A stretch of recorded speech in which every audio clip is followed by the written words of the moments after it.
आज लखनऊ में बहन जी का जलवा देखने को फिर से मिला। गजब का भीड़, गजब का लोगों में जोश। मतलब ये देख के लगता है ना कि एक पक्ष के लिए लगता है, एक समय के लिए लगता है कि इतने बड़े समर्थक, इतना समर्थन, इसका मतलब निस्संदेह उनकी जो ख्याति है बहुत अच्छी है, बहुत अच्छी होनी भी चाहिए।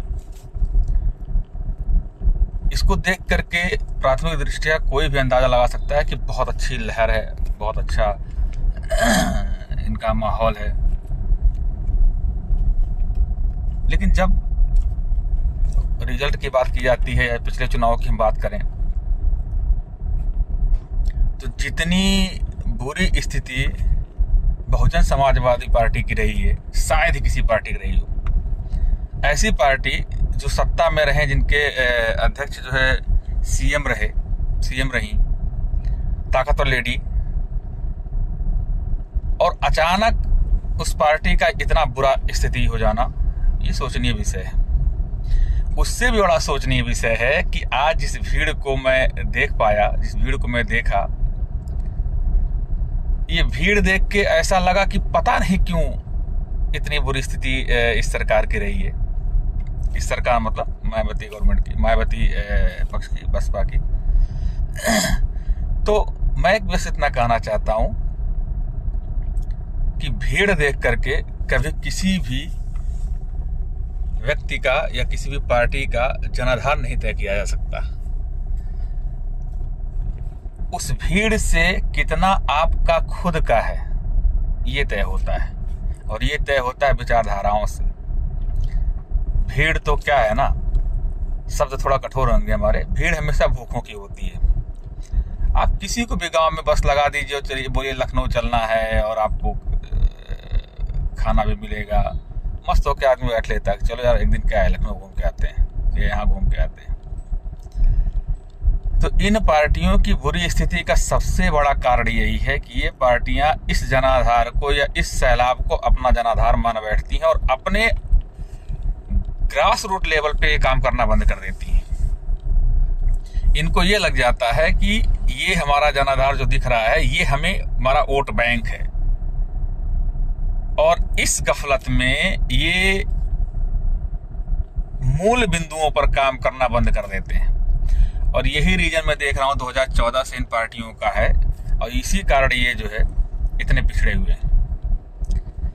अगर इनको अपने आप को रिवाइव करना है, इनको अपने आप को उठाना है, तो इनको भीड़ और जनाधार और वोट बैंक में अंतर समझना होगा। कैसे एक भीड़ को अपने पक्ष में मोड़ना होगा, क्या उसके लिए पॉलिसी होनी चाहिए, क्या उसके लिए वक्तव्य होना चाहिए, उस पर विचार करना होगा। ये जितनी भी विपक्ष की पार्टियां हैं, ये पार्टियां सिर्फ एक टारगेट करती हैं कि किसी को पकड़ लेंगी, योगी को गाली देना है, मोदी को गाली देना है, अमित शाह को गाली देना है। सवाल नहीं करना है उन मुद्दों पर जो जरूरी है। जैसे जरूरी मुद्दा बेरोजगारी पे कोई सवाल नहीं कर रहा है, जरूरी मुद्दा शिक्षा कोई सवाल नहीं कर रहा है, जरूरी मुद्दा रोजगार कोई सवाल नहीं कर रहा है, जरूरी मुद्दा महंगाई कोई सवाल नहीं कर रहा है। फिर वो ये हमसे कहते हैं, हमसे मतलब वो लोगों से कहते हैं कि लोग तो मूर्ख हैं। लोग कहते हैं विकल्प ये नहीं है, विकल्पहीनता है। विकल्पहीनता है, बिल्कुल विकल्पहीनता है। विकल्प किस पे तलाशा जाता है? विकल्प तलाशा जाता है ना कि भाई मेरे पास क्या है कि आज मान लो एक सरकार है, बेरोजगारी हमारे चरम पे है, मैं बेरोजगार हूं। हमने इस सरकार को चुना क्योंकि मुझे सरकार रोजगार दे। अब इस सरकार ने मुझे रोजगार नहीं दिया, तो अब मेरे पास विकल्प किस सरकार को चुनने को होगा? वो सरकार जो मुझे रोजगार देने का वादा करे, जिसके अंदर रोजगार देने की कुव्वत दिखाई पड़े, और जो इस सरकार के द्वारा किए गए बेरोजगारी से संबंधित कामों पर, जिसके कारण हम बेरोजगार हो, उस पर सवाल करे, उस पर चोट करे। तब हमारे सामने विकल्प रहेगा कि हाँ ये पार्टी हमारी है। क्यों? क्योंकि ये हमारे सवालों को उठा रही है, ये हमारे बातों को कर रही है।